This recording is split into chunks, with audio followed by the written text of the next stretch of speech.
We were talking about DeForest and Arik, two freshmen on the line. What have you seen out of them coming in that has let them be able to play as true freshmen right away? Yeah, I mean, obviously their athleticism.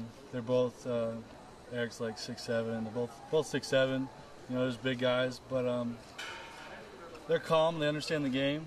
You know, they get in the film room. They understand the concepts. So it's a work in progress. But yeah, they're both just great athletes, so they can understand things easily. They're huge. Yeah. Were you that big when you were right out of high school? No, I was not that big. I was probably like 6'5", 230 maybe. Yeah. Did you look at them and you were like, man, like how are those dudes that physically developed at that age? Yeah, I mean it's just genetics, you know. Some people have it, some people don't. So. How are they as I guess like students? How are they as studiers of the game?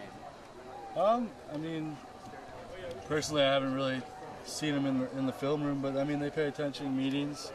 They're into it. They're not messing around. So, I think they're pretty focused guys as freshmen. They're pretty focused. We were talking to Coach Aliotti about them having to get used to getting their pad level lower and getting down. You're a tall guy as well. From the perspective of someone who's bigger, coming into college where maybe they didn't have to worry about that as much in high school, how difficult and how important is it for them to figure out how to do that?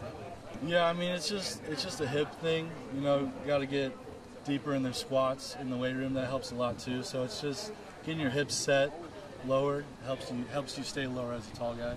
So I mean it's something you need to work on. Do you think it's more important to do that as you get to a higher level of football, and maybe they were able to get away with not doing that earlier?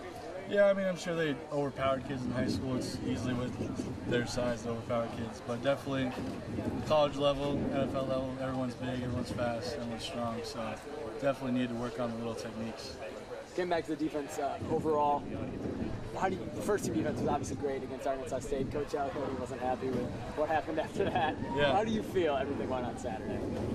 I mean, yeah, I think the ones played great, and then the 2s and 3s came in. But I mean, we didn't want to let up the gas. I mean, we want the 2s and 3s to compete at a high level too. So it's just getting little things down, little things in the defense, just understand the concepts. And you know, I think everyone was playing hard. It's just the little assignments that messed up on some of the plays. Looking ahead to Fresno, from watching them, what have they done well? What problems do you think they pose you guys? I mean, I think they're a lot better up front than Arkansas State. I think they'll have a little more running game. They'll have a better plan. But I mean, we're just gonna compete and we'll see what happens. On paper, they're back. Rouse, I think is how you pronounce his name. His stats are great. Yeah. From watching the film, what does he do well? What problems does he pose? Yeah, he's a little guy. I think he's only like 5'6" or something like that. He's a little shaky guy, but he runs good. He's fast. I mean, he's little, so it's hard to see behind his offensive line. His offensive line's pretty big. I think they average like 6'4", 6'5". They're all over 300 pounds, so it should be a challenge. Does the quarterback Carr? He's got a great name. You know, he's got that lineage. What did you see of him on tape? Yeah, he's got a good arm. You know, in the first game against Weber State, he was slinging it around. So, and he's athletic too. He can run the ball. So just gotta keep him in the pocket, keep in our rush lanes, and I think it'll be a good game.